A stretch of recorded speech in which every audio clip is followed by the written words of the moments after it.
What's up, guys? Welcome to Chat Grapple and Cheap Pops with me, JB. Certified G, bona fide stud. Can't teach it. Cannot. And this right here is Chris Dredd. He's not Chris Dredd. He's not 7 feet tall. No. But he is the best Chris in all of wrestling podcasts, and you can't teach that. Damn Skippy, baby. Bada boom, realest guys in the room. You know what I mean? How you doing? I'm all right, man. Chris of all Chris's. I like that. That's good. A ring to get rid of them all, apart from me. But yeah, no, I'm good, man. You're all right. I'm, really gassed about this one. Yes, very good. This one sort of came out of nowhere. We've had literally no days to prepare. This sort of really hit us quick. So, you'll have to forgive us because we're excited, and it's one of those interview specials that you may not like, you may love it. It's different. It's definitely different. It is a personality from the wrestling world that isn't a wrestler, not even really a manager, to be honest. Maybe possibly was. Funny. But fuck yeah, very, very funny. We are excited to have him on, and like Jay said, man, it's literally come out of nowhere. We chat to people all the time, pinging off messages here, emails there. We have got some other stuff lined up in the pipeline, some really good stuff as well. So this is just another great interview to add to the list. And before we jump in, let us just say, like, subscribe, comment, touch the bell, flap the bells. Shout out to all our listeners and watchers around the world. I know that, I was looking at the analytics, shout out to, our friends in Canada, USA, UAE, crazy, right? Yeah, man. And, Crown Jewel. As we are, Hertfordshire's #1 wrestling podcast. Shout out to all our friends in Hertfordshire. Boom. And around the UK. Let's not forget them too. Yeah, man. Yeah, baby. So big up yourselves, everyone. So without further ado, I guess we get right to it. So let's go. Let's fucking go. Welcome everyone to another very special episode of Chat Grapple and Cheap Pops podcast. I am Chris Dredd, here with my main man JB, and today, ladies and gentlemen, we have a very special guest. We have the amazing John DiGiacomo. Did I pronounce it correctly? The amazing character of Jamison from the late 80s, early 90s WWF. He's been very kind to give us some of his time today.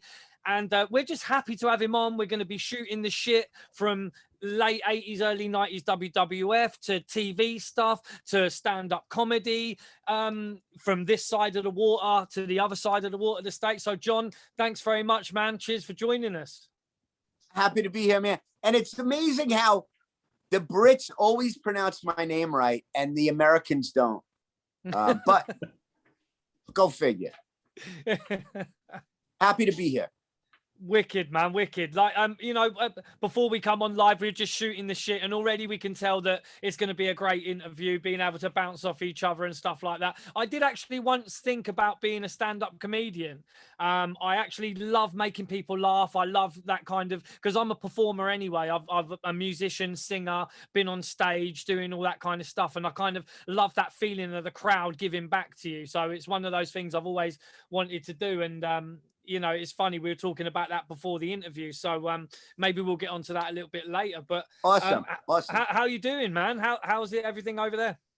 Yeah, it's been a crazy year and a half or so with COVID. My life has changed so much because I had a decent job even through the first 6 months of COVID, but things kind of changed, and had to reach out to different areas of my expert. One of the great things I have going for me is that in my 40 years of adulthood, I'm talking about past schooling, I've had so many different jobs in so many different industries that I've been okay. Even though I lost my main gig, it's been kind of fun trying to piece things together. Cool. I wanted to show you something very quickly, right? We're a very physical podcast. So as you can see behind, I've got a shitload of figures. I love wrestle crap and any kind of stuff, but I'm also a huge collector of other things. So I'm a DJ, so I collect vinyl as well. So I've got this to show you and just say, is this true? Was it true you were the merchandise manager for UB40? Yes. Is that correct? That's How fucking did crazy. How did you you heard another podcast? I think I've only mentioned that. Yeah, I read one about time. it on the I read about it on the internet and I was like, I've got to ask him about that because I bloody love UB40. Like, oh my God. You that's and me nuts. both, brother. They're my age. I kind of stepped into a great situation and literally, besides the birth of my children, I swear to you, besides the birth of my children, probably the greatest year of my life. That's Being nuts. on the road with them. Wow. They're still going, John. They're still I going. know.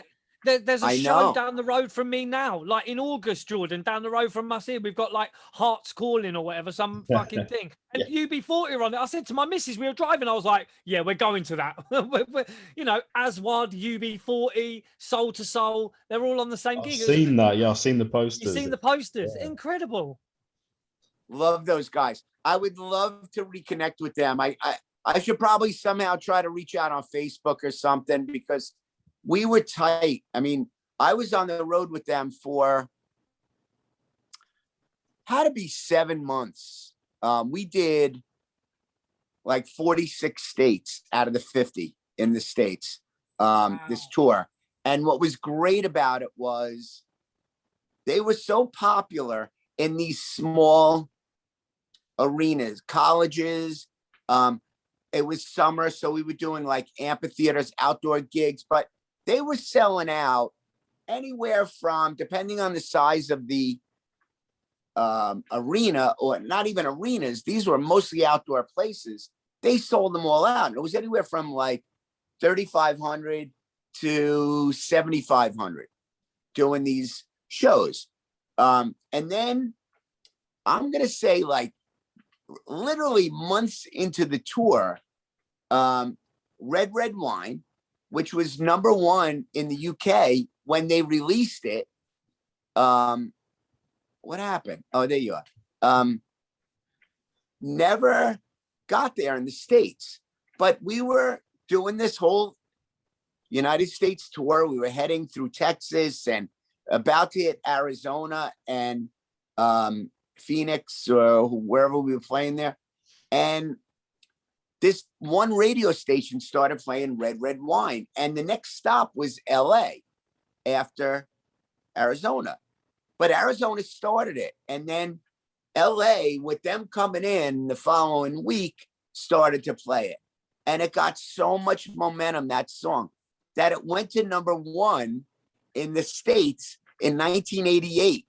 And I was on tour with them at the time. So it was like this, especially heading into LA, it was this mega celebration of these guys. And what a great story they are, how they got started, and the whole name of the band, the UB40, how they got the name. It's just funny. A tremendous, go on. A great time. It's funny because the UB40, the name, the unemployment benefit card. Right. I actually have one of their albums that has got the unemployment benefit card on it. That's crazy. Yeah, I collect all sorts. I mean, I love UB40, but you know, it's funny when I read about that, I was like, I've got to show John this. Like, you know, this will bring back some memories. Yeah, yeah. And it was such a crazy time, and I became. You understand? This is a British band touring in the States.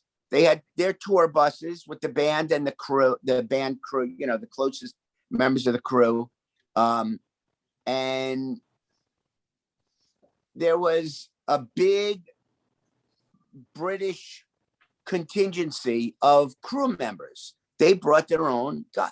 But doesn't make sense to bring 60 people from Great Britain. So there was a lot of the crew was American. One of them being the merchandise managers, me and my partner. And there was definitely a divide, not outwardly or rude or anything, but the first few days on tour, you could see who was in the country, a lot of them for the first time, and who the local crew was and all that. But if I tell you, it was a matter of days where I hit it off with these guys, and they were loving. The funny thing is, I became very fast friends with Allie's guitar tech, Allie Campbell's guitar tech, and he was this wild guy. They called him Papa Dom.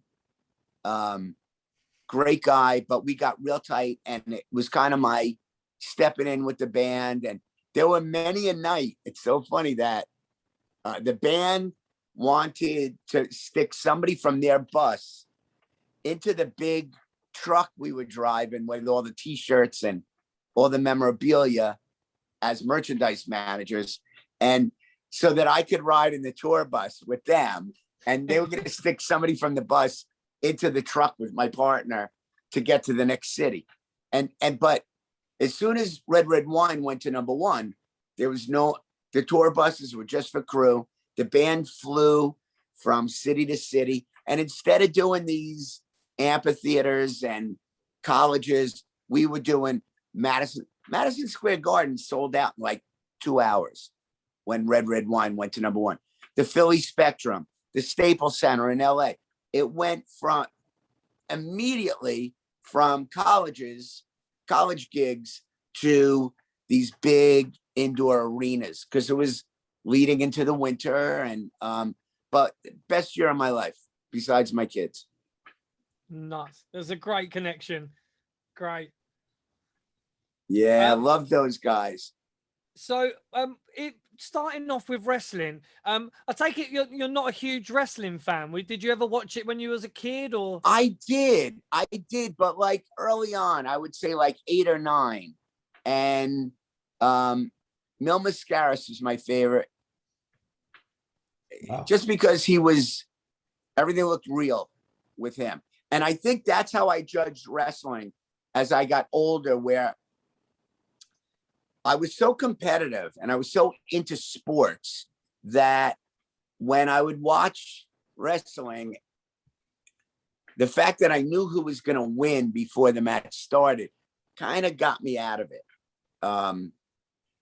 And then got back into it because you couldn't help it in the 80s. When Vince took over, it was on Comedy Central. It was on MTV. It was because Vince, with his rock and roll connections, and it was just, you couldn't escape it. Still wasn't a fan, but I had a good idea who Vince was, and Hulk Hogan and Andre the Giant. You couldn't not. So when I got this acting gig that Vince McMahon discovered me in, I knew who he was. I knew who Bobby Heenan was even. And he saw me in the show, said, yeah, this is the guy I need. And that's how I got in. But I was not ever that, crazy wrestling fan.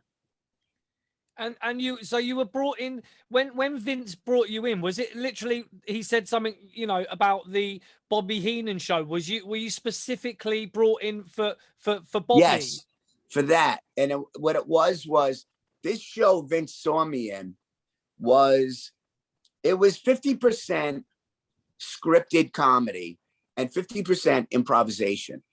And in each dining room, there were 6 dining rooms in this establishment. You got to improvise with the diner, with the audience. And I killed it in Vince's room. I knew I did. And I knew who he was.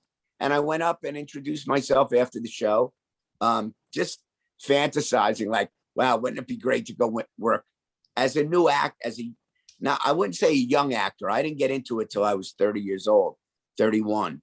But as a new actor, I kind of knowing I killed in his room, I let the fantasy run a little wild that Saturday night. Let me go introduce myself to Vince. And he was very nice, very complimentary, but obviously not looking to have an extended conversation about it. So I went away and probably woke up thinking about it Sunday morning, but by Monday morning, kind of forgot about it. But sure enough, WWF called the theater/restaurant that it was held in to see how could we get in touch with the actor that played Jamison. And they were able to get me there into Stamford. And Vince told me when I got there, stay in character, just be Jamison. We're going to bring Bobby in. We just want to see how you guys get on. And it was great. I mean, it was from the get-go, there was some chemistry there. And I actually think Bobby didn't know what he was in for, if I was like for real or not, that character. But as things started to loosen up and he became Bobby that we all know and love, it was magic. And they offered me a contract that day, and that's pretty much how that all started. That's insane. Before we hit record, we were talking about British comedies and stuff like that. And earlier today, before we got this far, like I was watching the Bobby Heenan show. I thought I'd have a quick look and go back, and I was it was 2 hours for me of just pure laughter. But something that came into my head is it gave me really like similar vibes to a comedy like The Office in the UK, where it was quick little pauses, little bits of awkwardness, which turn into hilarious laughter. Like, I mean, obviously that was the plan. It was to, but you and Bobby just had this really great connection on screen from the minute you walked out. Yeah, I agree. And I love The Office. I love Ricky Gervais. A strong preference to British humor than to American humor. Nobody hate me for saying that, please. But yeah. And some of the best moments were that, I think, from me anyway, we had some moments on that show where I was able to break Bobby out of character, like say something that made him laugh that they had to cut, and we had to retake something. And look, he's funnier than I am. I never broke, and that's just because I was so locked in that, as funny as I know that if Bobby did something funny, that my reaction to that would make him even funnier. And that's what I live by. And I think it came out. And Bobby was always off camera, really complimentary about what I brought to the relationship. And even after we weren't working together anymore, but we were still both under contract, and he was just announcing what I was doing. He said that you still physically are feeding me stuff that I can use, like reaching into my pocket and pulling out a sandwich or a hot dog or something in my suit. Like there were props that I brought that Bobby, was always very complimentary about how easy it was to be funny with me. And that meant everything to me because, I knew I got it very early on that Bobby was that one guy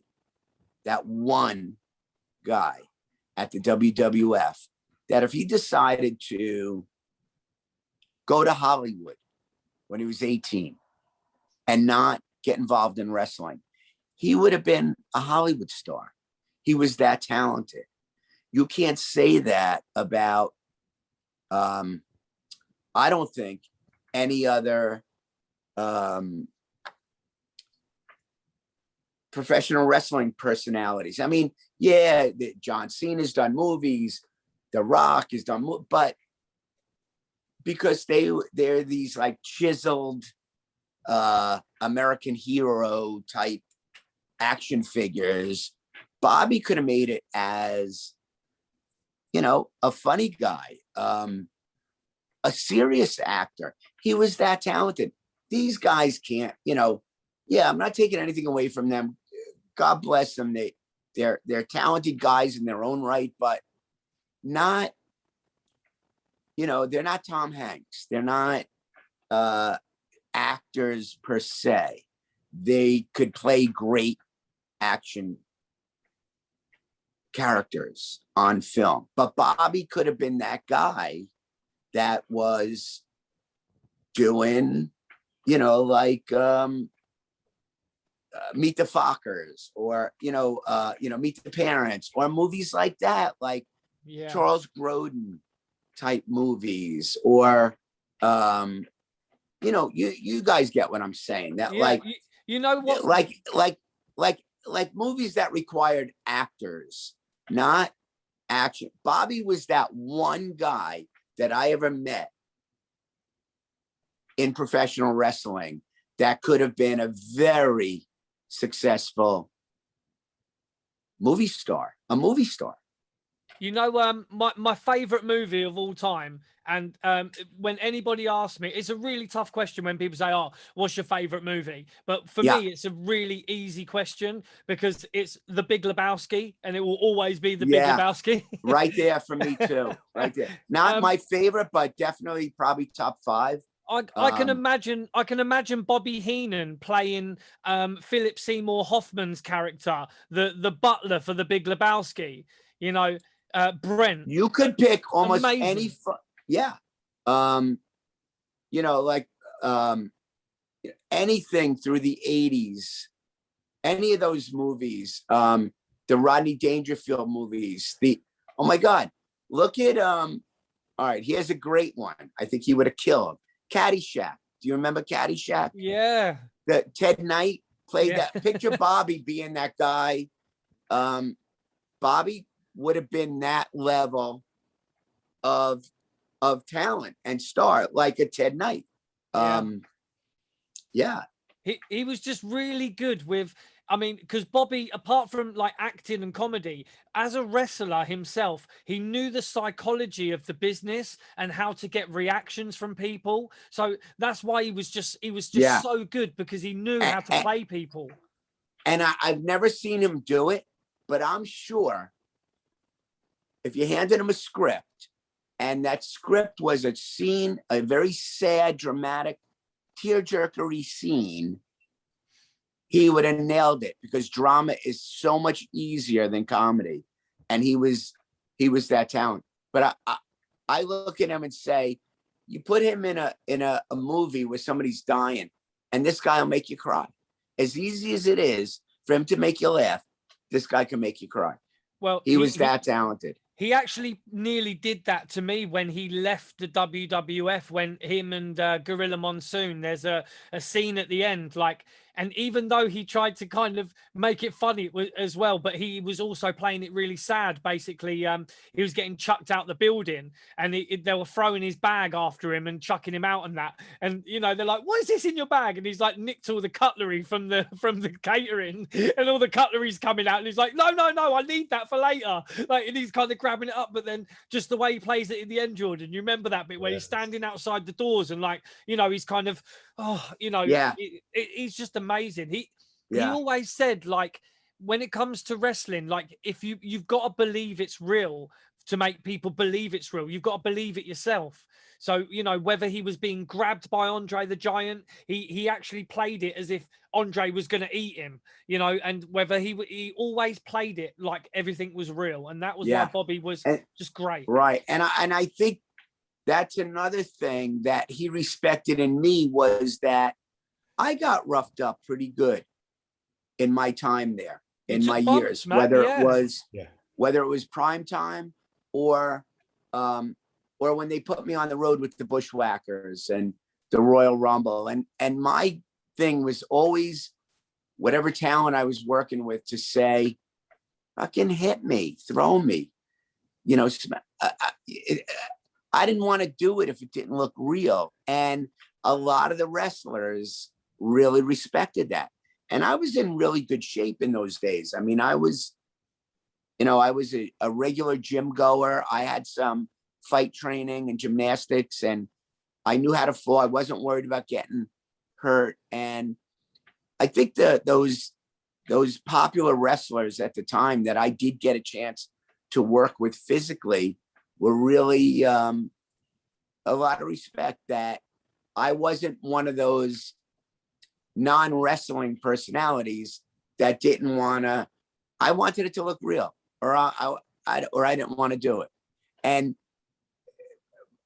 one of my favorite people to ever work with, because she bought right into it, was Sensational Sherry.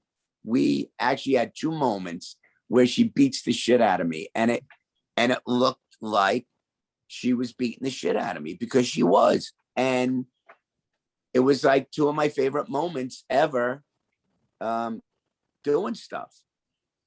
Sherry was one of the greats for sure. I mean, we wax lyrical about Bobby Heenan, about Sherry on this show. You know, she was legit. Like, you know, and so would you say you're pretty close with a few people backstage, and, you know, spend a bit of time with them and that? Who would that have been? Yeah, she was probably when toward the end, when I was only touring, which I didn't want to do. I never signed up for, but because of primetime changing into Raw, everything was shot in the arenas on the road. There was no more studio stuff. And I only did I like 3 tours and the Royal Rumble, as far as road work went. But being on the road, and you're on the road with just about everybody who's anybody in terms of the talent. She was easily my best friend on the road in terms of sneaking off and smoking a joint, or because there was no, you know, those were not pot smoking days. Those were, you know, cocaine, drinking, steroids, you know, and I was so not there that I didn't even want to go out after the gigs. And that's what everybody did. They when the show was over, everybody left together and went to strip club and got trashed, and I would hide, or I would try to sneak back to the hotel to not have to go hang out. Because I wasn't doing those things. So it was kind of like sort of it was sort of a lonely life on the road in terms of, and not that I wasn't shown love by the other talent. I was, you know, there were a good number of talent that really respected my sense of humor, and that I looked nothing like that character because I was in shape and in street clothes. You know, I could go do my gig, my bit at a live show, go take a shower, come out and watch the rest of the show as John, and nobody recognized me. And all I did was grease my hair and wear glasses. But I didn't need glasses. I came out with no glasses in my regular hair and in clothes that you could see this is not Jane, you know, this is a guy that's in, you know, looks really athletic. And there were guys like Mr. Perfect. I never worked with him, but he would always say to me, I can't believe, like backstage, he would say to me, I can't believe you're that same guy on stage. It's nothing, you know, it was like such a transformation. And there were a few guys like that were, I mean, Sergeant Slaughter was like, when he first met me, not as Jamison, but in street clothes, he was, and a lot of the guys like that. And I know Bobby and Vince and Sean Mooney, the guys I was working with all the time were like, you know, how do you do, like, how do you go from this to this? And that made me really enjoy my time there. But I really never grasped how popular my character was on a national stage, and I'm this guy at that time who was looking at it as just another acting gig. And when they started sending me on the road, I couldn't do any other acting gigs. I couldn't audition because I was booked to do the Texas tour. And then I get home and I'm home for 2 weeks and I got to go to Florida. And so I was not resentful because they paid me pretty well, but just like, I got to find a way, because the first 2 years were great between the Bobby Heenan show and prime time. It was great. Everything was done in the studio, a half hour from my house, 40 minutes from my house. And I could do other acting work, commercials, did a couple of TV shows. And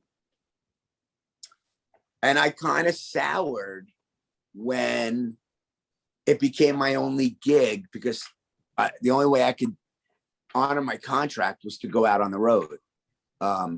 So I shot this tape. Are you familiar at all with this tape, the lost episode that I found? Jamison training tape. Yeah.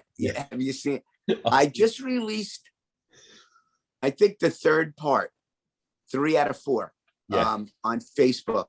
The fourth one is the best. It's hilarious, but it was basically, didn't shoot it for entertainment purposes, shot it with a friend who's not experienced. We didn't know lighting, sound, but it was just a demonstration to give Vince an idea for a storyline that I could honor the last few months of my contract, shooting right here locally, New York, Stamford, Connecticut, wherever, where I didn't have to go on the road. And there was still a storyline to be had. And basically the storyline, this was right after the Royal Rumble, where the genius Lanny Poffo roughs me up pretty good. And it's Jamison joining a gym to get in shape to kick the genius's ass for embarrassing me.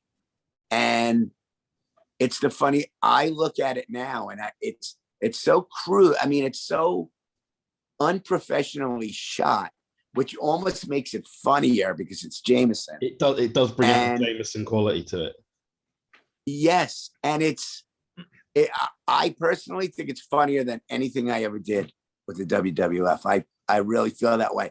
And the fourth part of the sequence, they're all good. They're all funny. I mean, it's basically the whole thing seen in one sitting is about 13 minutes plus long, like a Three Stooges short. And all seen together, it's a great film. But I have others written that I still, even though I'm an old man right now, I know I could shoot these and make them funny. It's Jamison basically getting jobs, going to work. One happens in a kitchen. One happens with a landscaping crew. It's hilarious. So I want to release all these, but the point I'm making was, I don't know that Vince ever saw that tape. The thing, we shot it in 92. It's 29 years old. Hilarious. I encourage everyone to friend me on Facebook, or I think I have the first 2 parts already on Instagram. We're going to put the other one on there, but find me on Instagram. Hilarious. Really good, funny stuff. Yeah, we'll definitely share it on our Chat Grapple and Cheap Pops Facebook page. You know, the links to all that will be on this video. You'll be able to see where to find those videos. I personally think that we need to see Jamison work in a kitchen. Oh my God, that's good too. I think we need to see that. I think we need to see Jamison trying out all these other jobs. I think they definitely need to be out there. You know what would be good? I mean, Yeah. we had Anthony Corelli, aka Santino Marella, on our show, and we interviewed Santino. What they did with Santino, because Santino Marella is a similar character, kind of, you know, to Jamison in a way where you can put him in different situations, and just the character himself can just play off different situations. Don't you think, Jordan? Would it be? You know, they had Santino going around interviewing all the other wrestlers and that backstage. I think, you know, if we had Jamison backstage at WWE events, just interviewing people as Jamison and just like, hi, you know, just going up and just, I think it would just be incredible. I probably could, you know, eventually get it there. But, you know, for me, I'm such a creature of authenticity. And right away, my mind says to me, Jamison couldn't do that because he wouldn't know what the hell to say to make it interesting. But I'm sure I could get him, you know, to that point where he's asking stupid question. What's your favorite color? And you know, exactly. It wouldn't even be anything to do with wrestling. It would literally just be like, you know, so what's your favorite pet? You know, like, you know, do you like my shoes? Or you show him a bad card trick, or even do something like, you know, where I point at his chest just to be funny, because I know that I got the microphone and the camera's on me. Like, touch him over here and do, you know, one of those, or you point at somebody's chest and they look down and you flick their nose, something like that, and somebody take a shot at me, which would make it funny. My son, my son, who's a very decorated, successful child actor, and actually had a gig with the WWE a few years ago, pretty big one. He was Little Johnny on Extreme Rules with Bray Wyatt and John Cena. He was the kid in That's My Son. And everybody thought right away, when they found out that's Jamison's son, thought I got him that gig. I didn't. I had not been in touch with WWF, WWE in over 20 years. He booked that through his agent. And it's such a great story because that night, he was a huge part of the main event, my son. And when he met Vince went over what he'd be doing. I had not seen Vince, I'm telling you. That was 2014. I hadn't seen Vince in over 20 years to that point. And Vince explaining to my son what he'd be doing, got down on one knee to look at him eye to eye, you know, explaining him. And when he got done talking to him, he looked up at me. He said, "You must be the father."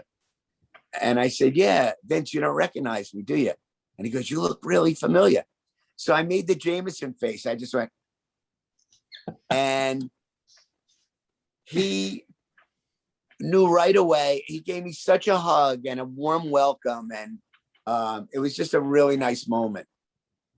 Great story that my son got to do this really huge.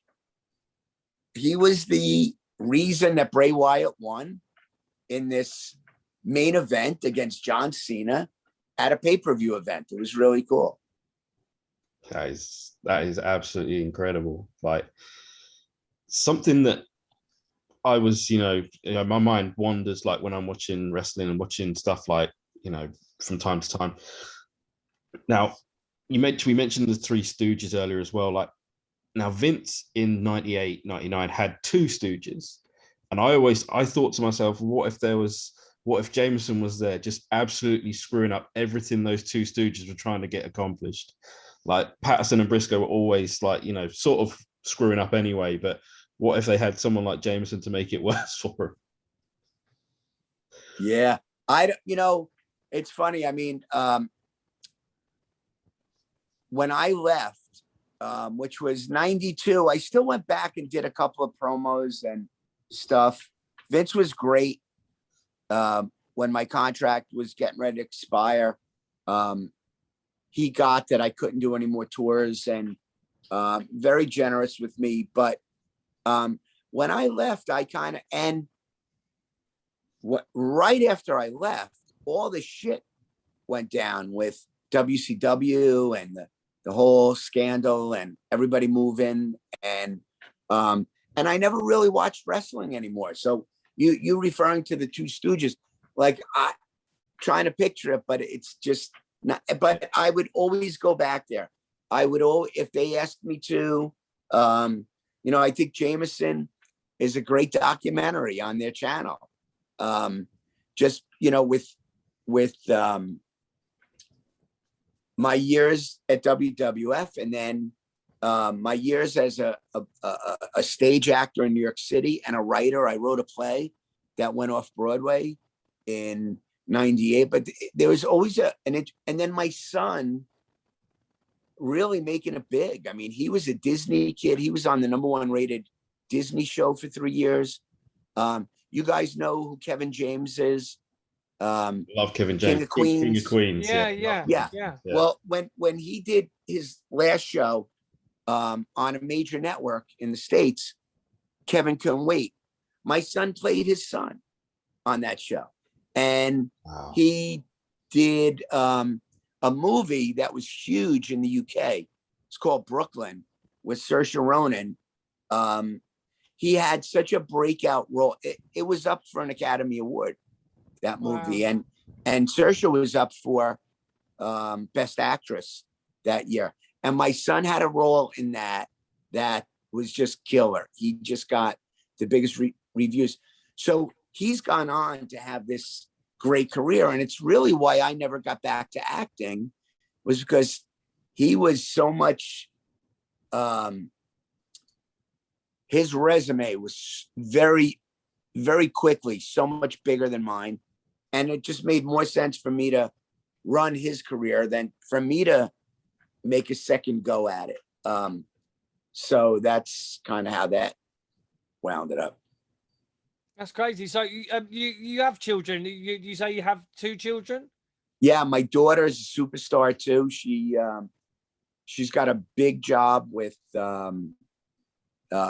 Meals on Wheels. She's 22, and she's a superstar. Very shy, a knockout. Could have been a model. Doesn't have the same personality her brother has, so I never put that on her. But just really, straight A student, graduated college a year early. 2 great kids, which is, I've made so many mistakes in my life, but the one thing I could say, my greatest accomplishment are the 2 kids that I have, for sure, easily. It's great. Yes. I feel the same way about my 2 kids as well. Yes, that's the. I mean, they're always better than us, aren't they? Our kids. That's Yeah. what we always aim for them to Right. be better than us. So Right. great. And I ask myself every day, how did that happen? Because they're, unfortunately, my son is a lot like me, very spontaneous and a little bit reckless, a little bit immature. My daughter, total opposite. And neither one of them are like their mother either. It's just like we look at each other and say, how did we do this? These kids are fucking awesome. Did WCW ever call to maybe rekindle that with Bobby? Just my interest. I would have had to relocate from New York to Atlanta because I wasn't willing to travel. I wanted to be somewhere where I could do studio stuff. But at that time, there was not much happening in Atlanta acting wise. So it wasn't like, didn't make sense. Like if they were out in LA and they said, you want to come out to LA, I would have considered it because there was a lot of other acting work out there. The great thing for me with WWF was they were, even though it was Stamford, Connecticut, is literally a half hour outside of New York City, 40 minutes outside of New York City. So it really made sense for me to work there because I could do all the other stuff I wanted to do. So at that time when you were on prime time, it was actually Sean Mooney and Tony Schiavone that was on it, right? Did you deal with Tony Schiavone much? No, if you go back and look at least while I was there, which was, I'm going to say the last part of 89, right up till 91. It was like rotating hosts. Sean Mooney was there some weeks. Bobby was almost always there. I think he was always there, but it would be either Sean Mooney, Mean Gene, or Vince as the co-host. Right. So I don't remember Schiavone there. Yeah, because as we were watching it, we had Gorilla Monsoon, we had yes, Gorilla, yes, absolutely, yeah. Rowdy Roddy Piper. Not as a co-host. It was kind of, yeah, it was Gorilla and Piper, because basically the story was that Bobby Heenan got kind of chucked off from working with Gorilla, and they put Piper in, and then Heenan obviously had the Heenan show. On the broadcast, like, yeah, alongside. But yeah, it was. I think from the time the Bobby Heenan show ended, and then I think it took them a couple months to figure out what to do with me, because they hired me to do the Bobby Heenan show, and they only did 4 episodes. Yeah. Before they got shut down by the network, didn't like it, and the whole family at WWF loved it. The talent, the executives, the fans, but the network was like, nah, we don't like this.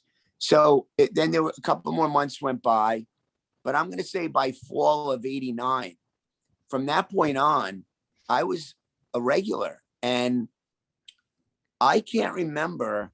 I can remember Sean, Bobby, Vince, Mean Gene, and very rarely, but a couple of times, Gorilla. Yeah, I don't remember Tony doing it. I don't remember Roddy. I remember Roddy being on primetime as a guest, but not as a host. Okay. So, I mean, when you say the network didn't like it, I mean, the Bobby Heenan show was at times pretty close to the mark as well, because you had the Oinkettes on there. Yeah. Right. Bobby... But what it was it was in the 2-hour, it was the last 30 minutes of the 2-hour primetime show. And I think part of the surprise of them coming in and saying and shutting it down, the network, was that I thought everybody was kind of looking at it as a part of primetime and not as a separate entity. And USA came in and shut it down as if it was a private entity. And we just extended primetime another half hour. We didn't put a different show into subs.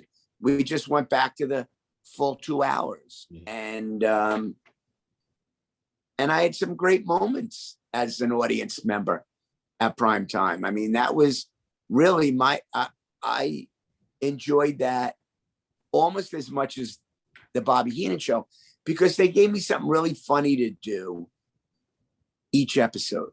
And I got to work with, Ted and Sherry. And Ted was great. $1 Million Man, he was great. I got to work with Bret Hart and the Berserker, great 2 episodes with the Berserker, the Warlord, and always got roughed up. Skinner at one point always got roughed up by the bad guys and rescued by the good. I've gotten rescued by Andre the Giant. Like, who's better than that? Like, it was a great time. It was heartbreaking. It was such a dramatic change for me when they stopped primetime and went to Raw, and I now had to jump on an airplane to go make my money. Crazy. And I was not. What's become. Yeah, I was not up for that. But you know, Vince could have been very much like, yeah, we don't need you, but Vince really wanted me involved, and he put me with the Bushwhackers, thinking that, you know, well, there's Three Stooges, you know, right there. And I always felt bad for them because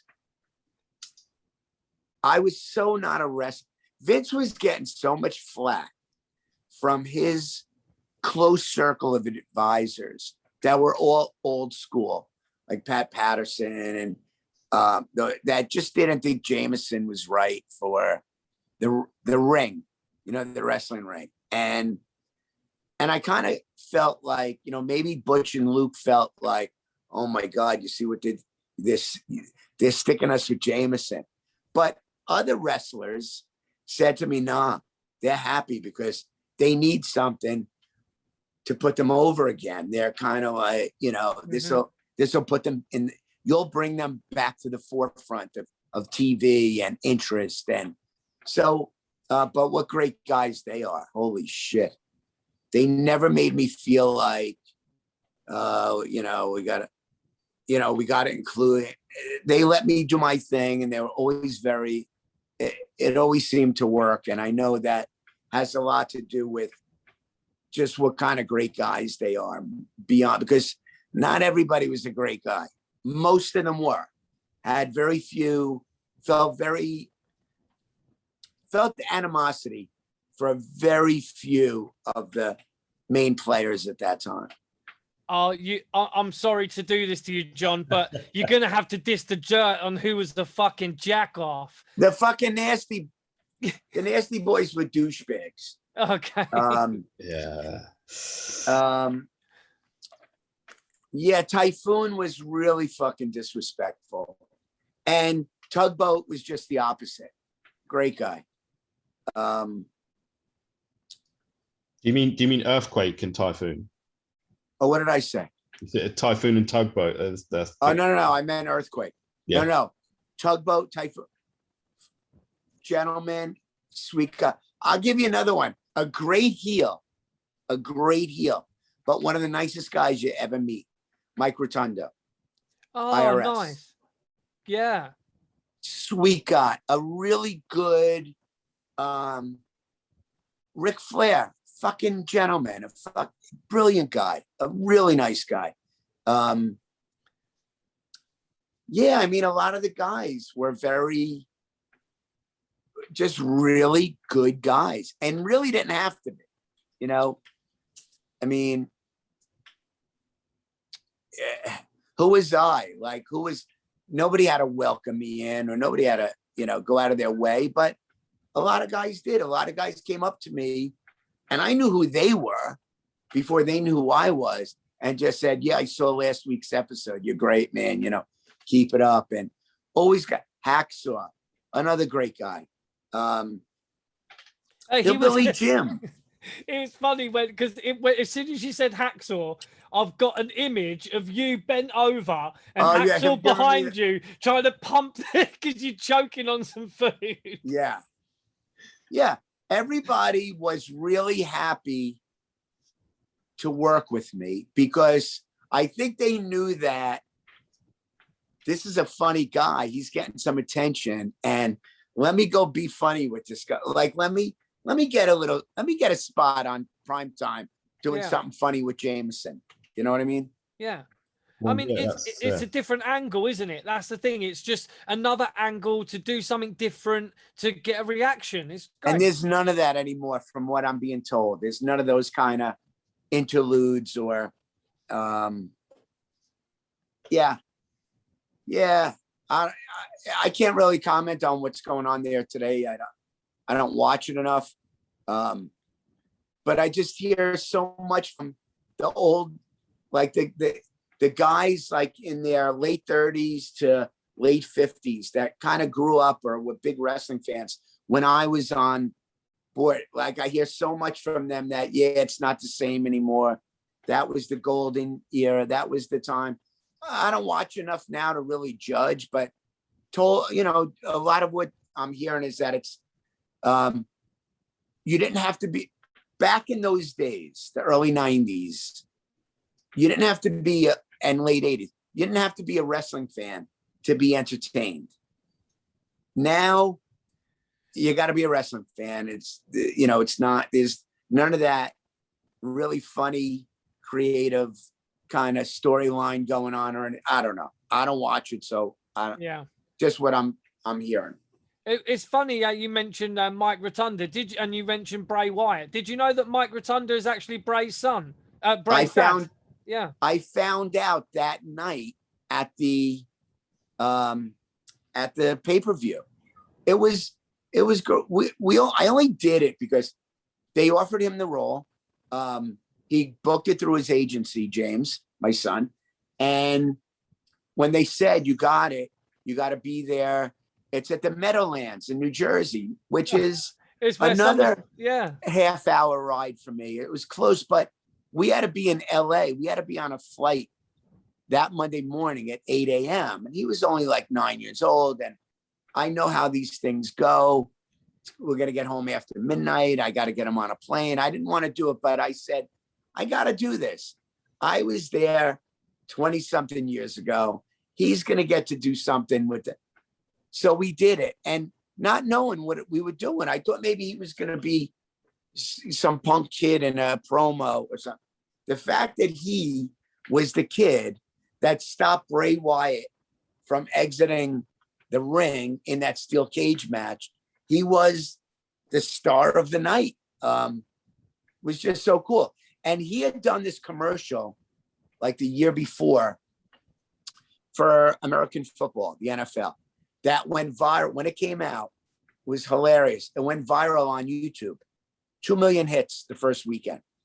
And the commercial was still running when we went to go do the pay-per-view that night. And when it started getting around the green room, the backstage where everybody's hanging out, all the wrestlers, the word starts getting out.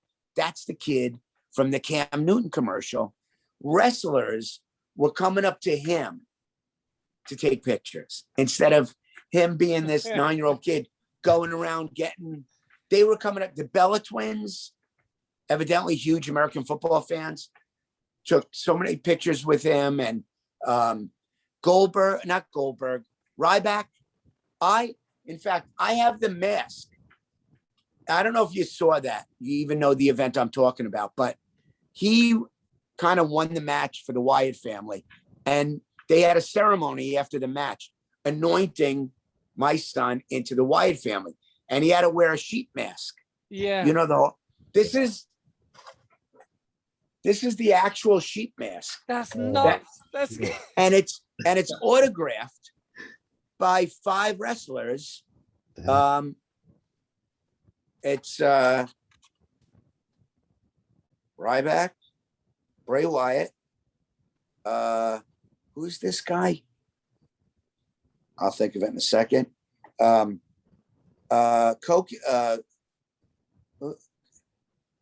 the hell is his name? KK. Kofi Kingston. Kofi Kingston. Yes. Yeah. Kofi Kingston. Was one of them been Brody Lee, Jordan, do you reckon? Yeah, possibly Luke. No. Yeah. Who? Luke Harper. No, it was begins with a C. Corey, Casey, Cody. Cody Rhodes. Could have been Cody. Yes, was Cody he there Rhodes. at that time? Cody, yeah. Cody Rhodes, Bray Wyatt, and who's this guy here? Sheamus. Oh wow, yeah, British guy. Yeah. Irish or British? Well, British, Irish, yeah. Okay. Well, that's the 5 signatures there. That's and crazy. This is for sale if anybody's interested. 2 million. No, let's get it. 2 million pesetas, yeah. Yeah, right. I could do 2 million pesetas. I've done about $2 million. Yeah, no, it actually is for sale. I don't know what they're asking for it, but we'll talk about this after the show. We'll talk. Maybe me and Jordan can go halves on it. All right. So, so that's all good. My son's a big part of what I've been doing the last 10 years, and he does stand up. He's been doing stand up in comedy clubs like in New York City and Long Island since he's 9. He's 16 now. So That's crazy. he's yeah, really talented kid, really talented. Don't know how it happened. I mean, I think one of the, and this is just from my side, one of the biggest compliments I think I'll ever hear from my wife is that she can't stand wrestling. She, it's not her thing, but I put on the Bobby Heenan show one time randomly a few years back, and she was laughing. She thought it was a real, she thought it was like an actual talk show I was watching. She goes, what is going on here? What has happened? Like, this talk show is the weirdest thing I've ever seen. And then I said, no, it's Bobby Heenan, like, and Jamison, and she was laughing along with it. And like, she still said to me before she left me to go upstairs so I could do this, she said, like, it's still the funniest thing she's ever seen in wrestling. Yeah, it was great. I wish at the time I was doing all of that, I had the appreciation I have now of those years. Again, I was really new to acting and really looked at it as an acting job, and didn't grasp how much of like a cult following Jamison had in those years. And it was like, once I was gone, and I'm finding out literally 8 or 9 years later by friends of mine are saying to me, you got to go on the internet. There's people looking for you. Everybody wants to know who was the actor that played Jamison. And I was like, yeah, nobody cares.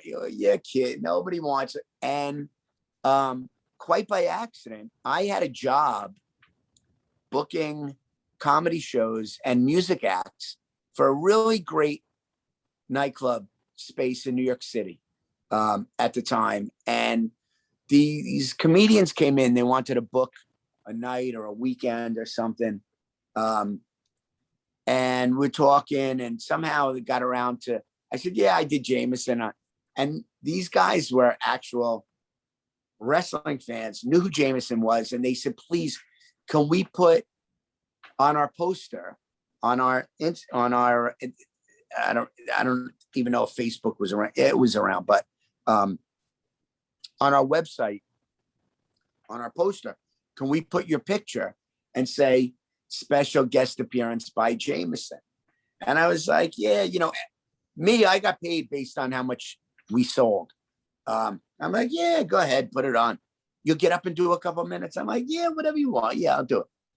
And Joe Bruin, who is this really great promoter in the States out of Rhode Island, somehow saw my picture and called the nightclub, said, how can I speak to this guy? And got me on the phone. He's like, are you really Jamison? Nobody knows who you are. Nobody. I want to induct you into the New England Professional Wrestling Hall of Fame. I'm like, get the fuck out of here. I'm not. And he paid me big money to come up and do the whole weekend, Friday, Saturday, Sunday, different events, paid me really great money. And I was shocked to see how many people were there for my autograph. That it was my first public appearance since I was on, Raw, or since the Royal Rumble, I think. And it's been that way pretty much the last 10 years. I mean, I don't do a lot of the signings. Just got used to saying no because my son we were constantly going back and forth from New York to LA, and his career was so happening that I couldn't really make a commitment to anybody, and probably only did like, I'm going to say maybe 5 shows in 10 years.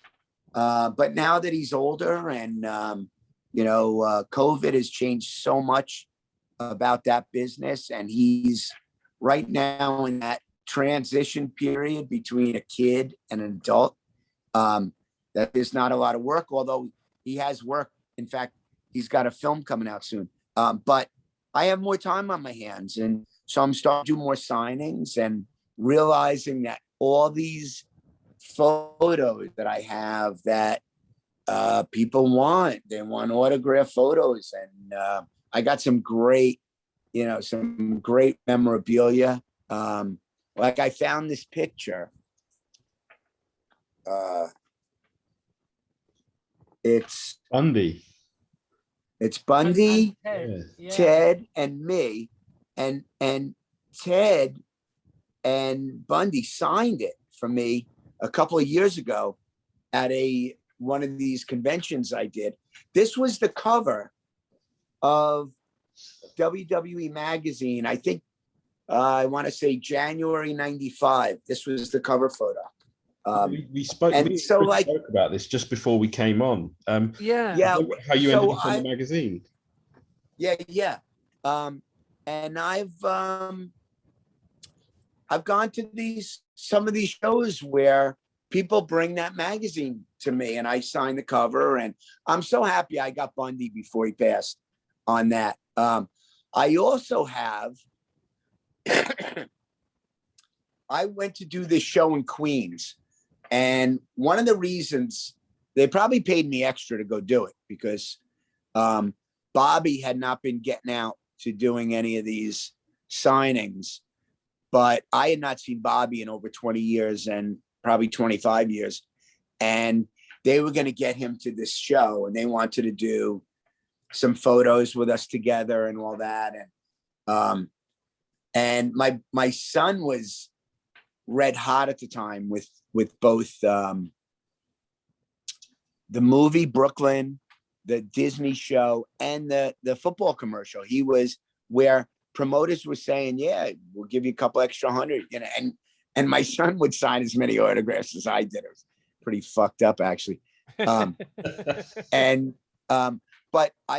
on our way there, I bought this belt, this shit foam belt. But I got it signed by, because it was the same time as this photo. So I got the belt signed by Ted, King Kong Bundy, Bobby Heenan, who wrote the fucking guy couldn't even talk, but he was able to, write, what did he write? Jamison, you asshole. No, he wrote, you moron. That's all I can hear him. No, he wrote Jamison, my pal, heart, Bobby Heenan, which is great. Ted signed it. Love Bobby. And Bundy signed it. And Danny Davis, he was just standing there. I didn't want to make him feel bad. So I let him. I'm just kidding. But no, he signed it too. But and my son wants to sell that. He's got such a great attitude. He's like, Dad, people that would pay that kind of money for this stuff obviously want it more than I do. Let's make money and make somebody happy. And I agree with him. Brother, it's his stuff. You want to sell it, you sell it. Yeah, I don't know what kind of people would buy wrestling memorabilia. I have no idea. Right. Don't know what the appeal is. Listen, really. It's shocking. I have this photo. All right. When I did, this was back in '91. This was still during the days of primetime. This is before Raw. I have these photos, original publicity photos of Jamison. It still has like the copyright, Titan Sports, and you see that? Titan Sports. Right? And it's got the shiny, like the shellfish, shiny finish. Original. This thing is 30 years old this year. It looks brand I got like new. 10 of them left. And people are paying $125 for them. I'm like, get the fuck out. Thank God I'm not selling this shit on my own, because, what am I going to do? But I got a couple guys that are really interested in all my shit. I have original scripts from Disney and Kevin Can Wait that my son has signed that people are spending money on, and it's great. I shouldn't even go to work tomorrow. My missus is going to hate this, but fuck it. Well, we'll talk later, John, about some of your bits. All right. Ship to the Cool. UK, John. Get some of that express shipping to the UK. I think we'll all be fine. Yeah, man. That'd be Yeah. fun. It'd be Yeah. good. I mean, like copies of that photo that I'm telling you about, right? That they're paying $125. It's a copy. Fucking thing isn't even $1 to run off a copy of it. And people are buying them for $25 each. It's like obscene to me that, but like I'm not doing the work, and I got a couple guys doing it for me. So I do what they tell me, and I'm like, all right, I'll take it. It's guys like you said, of a certain age group who have the nostalgia and the memories of that time. Where we're all just big kids, really, and we just kind of looking back at a time where things were simpler. We could just sit down and watch, fucking Bobby Heenan and Jameson and the Oinkettes, and we just I collect Teletubbies. No, I'm just kidding. I mean, I know Jordan feels that. It's been great having you on, John. It's been incredible, because guys, I love you guys. Pros, and anytime, call me up. Amazing, John. If I'm awake, I'll try to make you laugh. Can we get the Jameson voice one time? Now. Yes. Did you know Jameson was a chain smoker? We didn't. No, I mean, we can see from this interview. No, I'm actually not. I don't smoke, but I figured it might just be a good interview with you. Another layer to the character. That's right. That's right. I went from liverwurst and cream cheese sandwiches to cigarettes as the years. I mean, I can't thank you enough for agreeing to come on and being so friendly and giving us your time. It's been such a great fun chat. For me too. And I'm not just blowing smoke. Well, I am blowing smoke, but really, it's been great for me too. I really enjoyed it, man. Awesome. Has anyone ever contacted you about coming to the UK and doing any work at all? I swear to you, I almost was there in March doing a commercial. It came down to two guys doing a bagel commercial, shooting in London.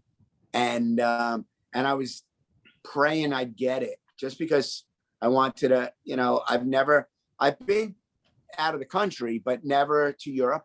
And everybody says, don't you want to go see Italy? And I'm like, no, I want to go to London. And I want to go to England. So someday I will. But I almost got a chance to go there, all expenses paid, to shoot this commercial. But it didn't happen.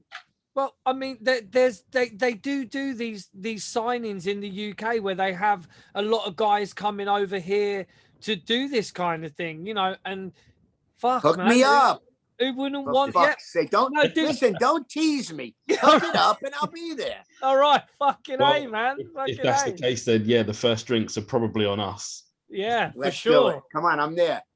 Hey, get Gordon Ramsay to meet me at the airport, and we're good. Well, John, like I said, it's been absolutely thrilling, amazing, wonderful to have you on, and can't thank you enough. I don't know if you want to add anything, Chris. Yeah, man, it's just something different to our usual, hour or so of talking pure wrestling. It's been a great chat to kind of veer off and go on tangents, because I mean, myself and Jordan, we love a tangent. So it's just been incredible. And like I say, I'm awesome. What great. can I tell you? No, yeah, fuck it. No, it's great, man. Yeah. Honestly, John. No, listen, it was great for me too. I don't have the traditional wrestling stories. I mean, I got some great backstage stories. But nothing like where I could relate to the grind of, all the indie shows and all this. I stepped out onto the red carpet basically, and that's kind of all I've known. I've never had to, I've only worked with guys like, Hulk Hogan and Macho Man and Ted DiBiase, the Bushwhacker. Like that's So but I still got some great stories for next time. Oh, dude, we're definitely gonna have a John DiGiacomo part 2. Part 2. Love it. For sure. For All sure. right. Stay in touch. We will do, man. Best of luck with everything that's going on, John. And we will. Thanks, guys. Awesome. Thank you so much. All right. Well, there you have it. Thank you so much to John for coming on and giving us his time to talk about everything there, as you will have heard from, wrestling to UB40 of all things. Do you know what I mean? Unbelievable. But that's what we love. That is Chat, Grapple and Cheap Pops. We ain't your what do they call it? We ain't your average kind of podcast. You know what I mean? Your wrestling podcast. We try and be a little bit different. So we've just fucking had Jamison on, incredible. John's a great guy, talented guy, amazing. Loves to chat as much as we do. It's great. Good shit. Fucking good shit. And before we sign off and before we get the fuck out, you know what to do. Like, subscribe, comment. You know where we are. If you don't know and you're new to this, we're Facebook, Twitter, Instagram at Chat Grapple Pops. You'll find it. I'm sure Chris will put the logo somewhere in the screen. It's been on here the whole time, baby. Don't worry. The magic of technology means it's always been there. Shoot us a message, shoot us a whatever, comment. If you love, if you like it, great. If you don't, still tell us you don't like it. Tell us what we did wrong. Tell us, that we fucking suck. I don't care. We don't really care. We're just gonna, keep doing what we're doing. We're on Podbean, Spotify, Deezer, Castbox, Apple Podcasts, Google Podcasts, Amazon Podcasts, wherever you get your podcasts. We're on YouTube as Chat, Grapple and Cheap Pops Podcast. As Jordan said, we are on Twitter and Instagram as at Chat Grapple Pops. We are on Facebook. Our group is getting huge amounts of interactions. We love putting shit on there. So yeah, we fucking, we're going to keep doing what we're doing. We've got some amazing guests lined up. Thank you again to John DiGiacomo, aka Jamison. We're probably going to be chatting to him shortly via message to ask him how much that mask was. Yeah, dude, as soon as I saw him pull the mask out, I was like, holy fuck, man, I want that so bad. Yeah, even then, like, him pulling out memorabilia, my 12-year-old mind is going crazy. Like, it's nuts, man. Look at that. Nuts. But yeah, I mean, it was something different, but still yet wrestling based. I mean, Jamison is one of those characters that was just, he was around in a really, around some amazing in the time. He's talking about people like Kurt Hennig, the Bushwhackers, Hulk Hogan, Macho Man Randy Savage, King Kong Bundy, Ted DiBiase, Sherry, our guy Bobby Heenan, just talking about everybody. So it's just incredible. Good shit. Loved it. So yeah, that'll be it. Thank you so much for sticking with it. Thank you so much for checking us out. Shout out to all of our great podcasting friends and everyone else that helps lift this up when we do get it out there. From me, JB, I'll say take care, everyone. And from the best Chris in all of wrestling podcasts. Yeah, baby. Take care, everyone. See you soon. Thank you.